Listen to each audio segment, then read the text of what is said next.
to bring out my dad. He's been the biggest creative inspiration in my life.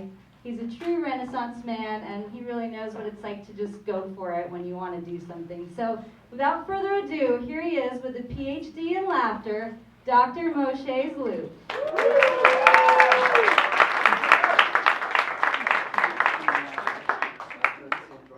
Anything I say is going to be anticlimax. I'm very happy to see all of you in good health, and I can see you very clearly now. A week ago, I underwent a cataract operation. Why? You know, they remove your old dirty lens and they put new ones. So I come home and I see my wife, and oh my God, I didn't realize you are so beautiful. What are you doing tonight? Can we have a date? She said, oh, well, I have to look at my schedule. So then I go and look at the mirror, and I see how ugly I am. I haven't seen myself in the mirror for a long time with clarity like that. So I realized there's this situation of the beauty and the beast here. So I called my doctor and I said, please, I want my lens back.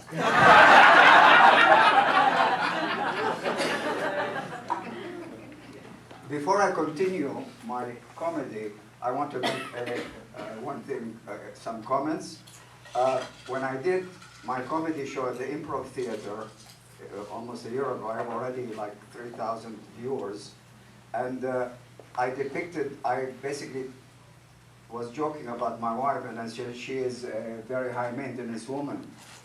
And somebody looked at it, actually David, Dr. Katan's friend, and they came to him and they said, I didn't realize your aunt is such a bitch.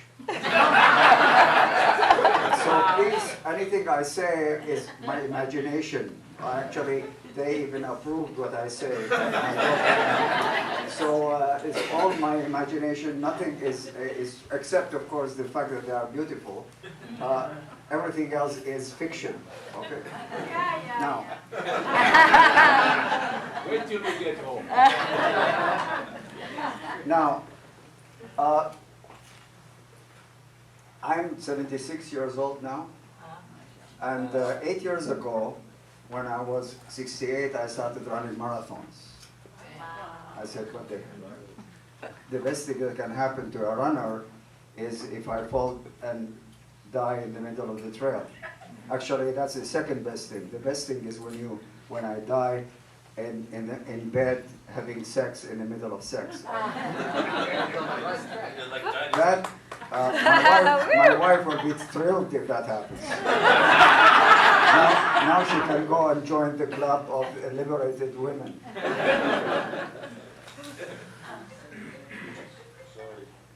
Some phone there.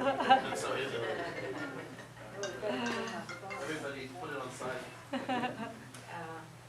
So, some people ask me, what is the toughest miles in a marathon? Like, is it like beginning, middle, end? To me, it's always the same. In a 26-mile marathon, the toughest miles, most difficult, is the first mile and the last 25.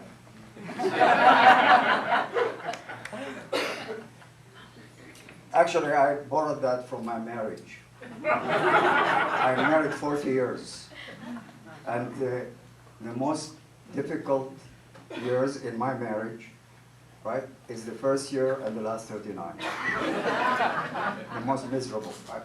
And some people ask me, didn't you have a good year throughout that thing? Say, yeah, 41 years ago. Actually, I repeat, my wife is a very high maintenance woman. So, for example, when she buys lottery tickets, she doesn't buy one or two. She buys them in bulks, like 30, 40 at the same time. And she never bothers to look at the winning numbers. When she goes and gets gas, she needs gas in the car, and there's no service person in the gas station, she will call AAA.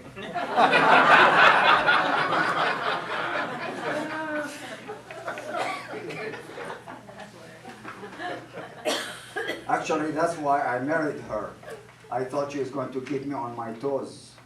but instead she kept me on my hands and knees for 4 That's why I aged so much. While I aged, she remained, actually, she got more beautiful when she got married, when we got married. Like an old wine, you know. So now my dementia starts to work, right? Anyway, but so when we go out, like to a party or something, I always introduce her as my daughter. Please meet my daughter. And many young men come to me, can I date your daughter? So I say, go ahead if you can afford it.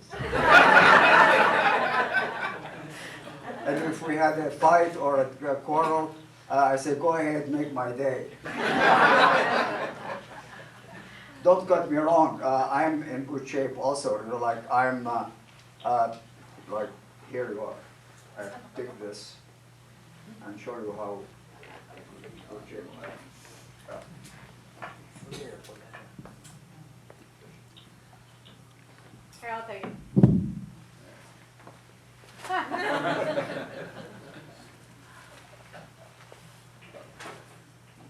You dropped your baby. This would happen if I didn't run marathons, right? This. Now I'm.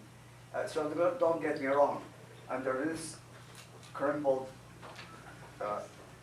skin, there is a mean, powerful machine.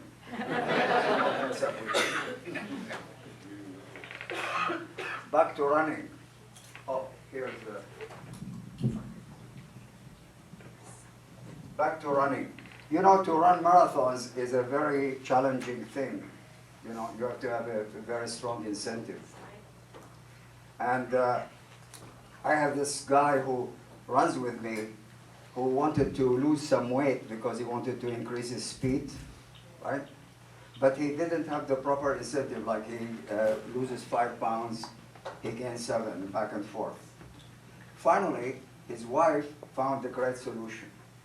She bought him a scale, and she said, every time you want to have sex with me, you have to be 1 pound less than the previous time.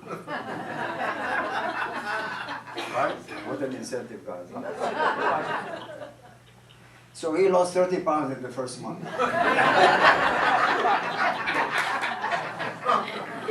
And it was February.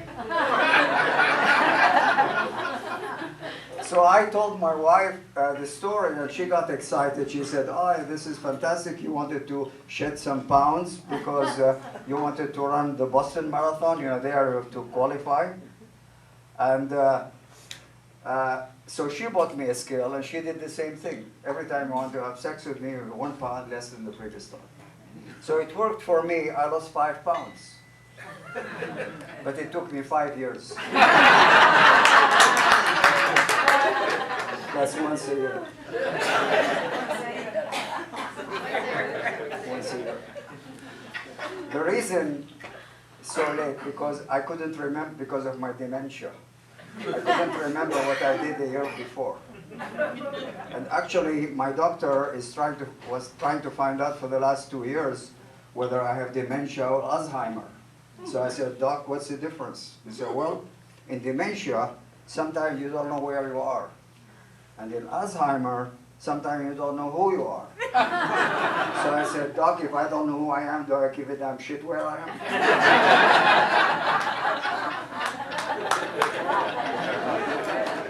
Good luck.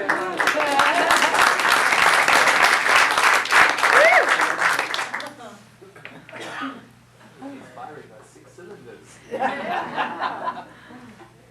You know, 8 years ago, this comedy is a new thing for me, right? It's a hobby. But I developed a system called Mind Visualizer 8 or 9 years ago. In Mind Visualizer, we envision objects of the mind, elements of the mind in geometric objects. So, for example,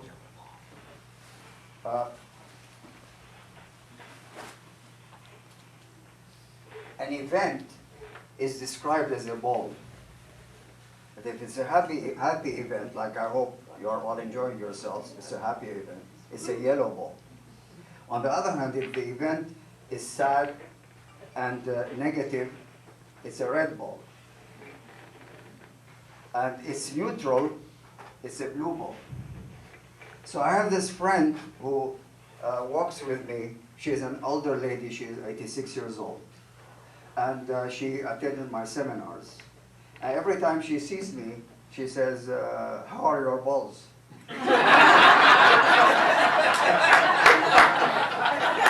So I used to get very embarrassed. Now, I say, my balls are blue, but if you work on them, you can make them yellow.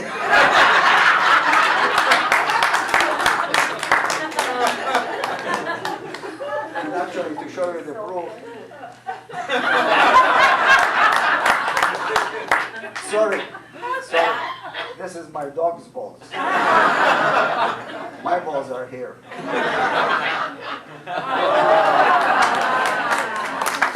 It was nice of her actually to draw smiley faces on me.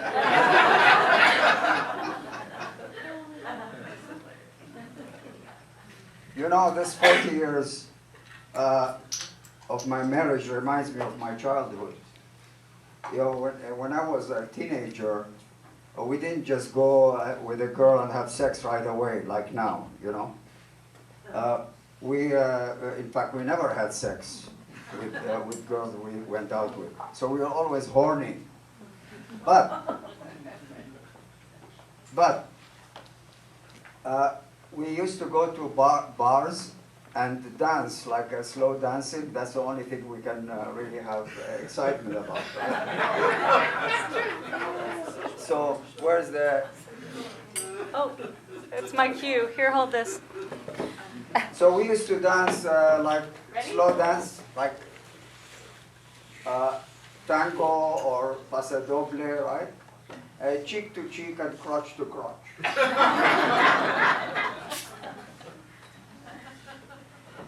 So I'm going to show you like one of those.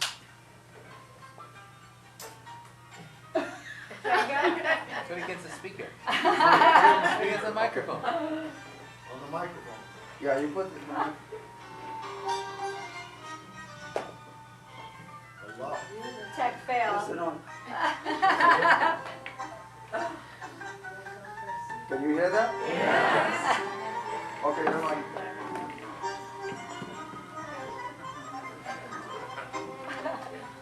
Composita. La compresita, right. So we used to take a girl out and put a cucumber in our pocket. Right? And squeeze the cucumber on her crotch. And they used to get really shocked that they moved to the other side. That's when they feel the real thing.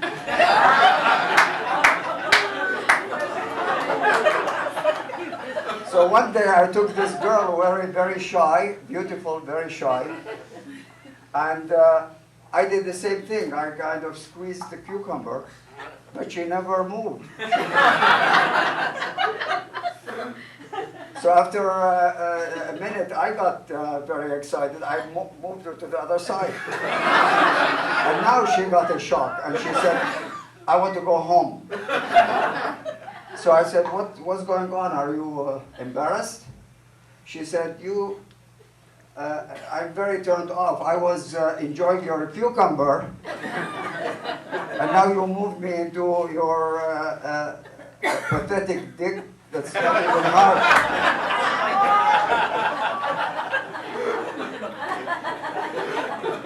So I take her home, and I went into a depression. Right? I couldn't get out for 2 months. Finally, it dawned on me that I cannot compete with a cucumber. Right? So I started dating again, but now I'm taking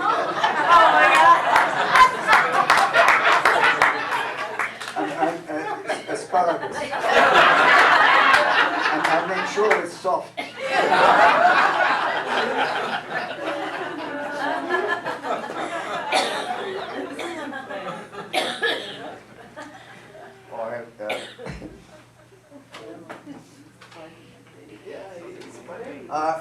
want to change the subject now to savings. Savings. You know, we're all our lives we've been told, you know, save for your allowance, save for college, save for graduation, save for down payment, right? Save for rainy day, and finally save for retirement. Now, after I reached 70, I started getting brochure that to save for your funeral. So my wife got this brochure, got very excited. She came and she said, you know, we just got a brochure from a cremation outfit. And they said, if you are cremated before 2020, the year 2020, you get 30% off. So I said, oh really? Did you enroll me? So then she said, you know, there are lots of points they are making why cremation is better than burial. So I said, oh really? List some. She said, for one thing, when you are buried, you are staying in the same place. I said, I should hope so. She said, when you are cremated, you can move around. I can take you in an urn and move you around everywhere I go. I said, that's fantastic. So if you start dating again, so you bring the urn and you tell the date, here's my late husband, and you start telling him how miserable you were for 40 years. She said, well, I never thought of that. I said, okay, so what's the next one? She said, well, for one thing, when you are buried, when you are cremated, you have better peace of mind. I said, oh, really? When I'm buried, I don't have a peace of mind? She said, well, you have all these worms and insects eating you through. She said, but what I really like is that if you believe in heaven and hell, right? And you're definitely going to burn in hell after you treated me for 40 years. So cremation is a fantastic dry run.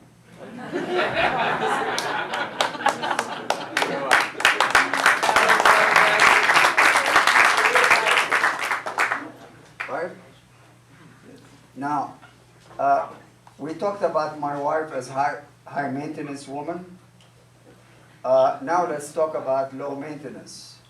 I have this friend who was so cheap that he was looking for a low maintenance woman.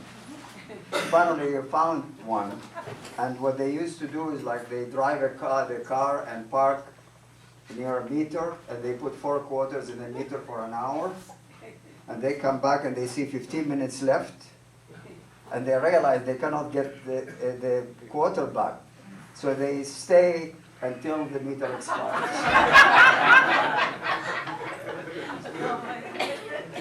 Right? When the gas prices went up, they sold their car. They started using buses.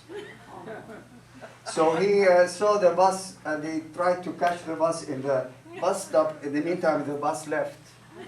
So he decided to run to chase the bus to the next stop. He did that, and again the bus left. Finally, after 7 stops, he got very sweaty and panting, and he comes home. He never got on the bus. He comes home, and his wife said, "You look miserable. What happened to you?" So he said. So he told her the story that he chased the bus, never got on the bus. So she said. So he said, "Look at the bright side. We just saved $1.50 for the bus fare." She said, "You stupid man, had you chased a taxi, we could have saved $20.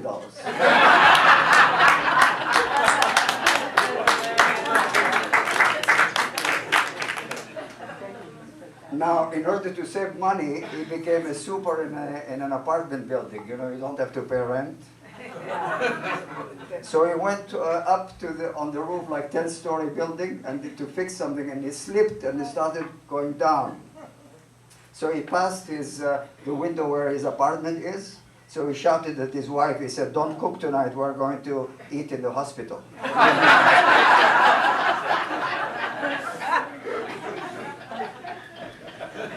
Now, one day, when we were young, and we used to go out with a girl, and they get excited, and they tell you afterward, "Are you carrying condom with you?"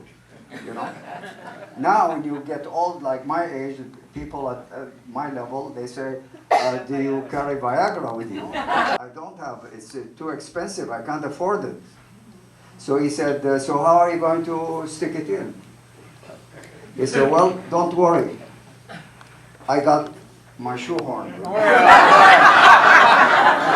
Actually, sorry, this is the wrong shoehorn. This is the right one.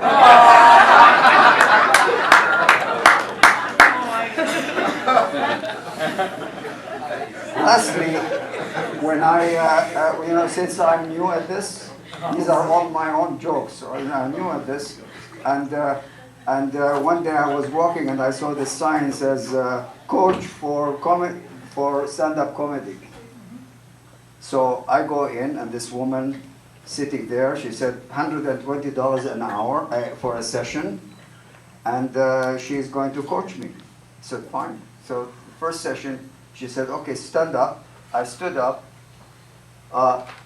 Turn around. I turned around. She said, "Oh, you have a good posture." So we finished the stand-up part. Now we go pay $120, and next time we do the comedy.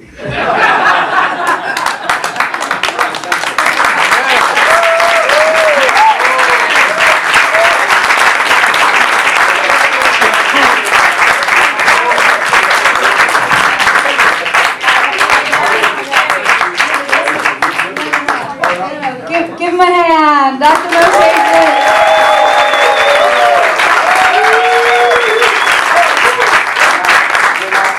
We're going to do a 5-minute break. Oh, yeah. I'm proud to have you as a brother-in-law, Moshe.